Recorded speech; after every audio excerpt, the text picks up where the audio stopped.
দেখে মনে হতে পারে খরস্রোতা কোনো এক নদী, কিন্তু আদতে এটি কোনো নদী নয়। প্রবল বর্ষণে এমন জলবদ্ধতা মরুর দেশ সৌদি আরবের রিয়াদে। পানি ঢুকে পড়েছে শপিং মলে, তলিয়ে গেছে মহাসড়ক। কয়েকদিনের টানা বর্ষণে রাজধানীর পাশাপাশি তলিয়ে গেছে দিরিয়া, হুরাইমালা, ধুরমা ও কুয়াইয়া অঞ্চল।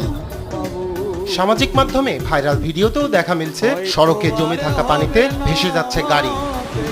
ভারী বৃষ্টি ও প্রবল বন্যার কারণে বন্ধ করে দেওয়া হয় স্কুল, কলেজ ও বিশ্ববিদ্যালয় সহ সকল শিক্ষা প্রতিষ্ঠান। আবহাওয়া পূর্বাভাস বলছে বাড়বে ধূলিঝড়। এ অবস্থায় জরুরি প্রয়োজন ছাড়া ঘর থেকে বের না হওয়ার নির্দেশনা দেওয়া হয়েছে।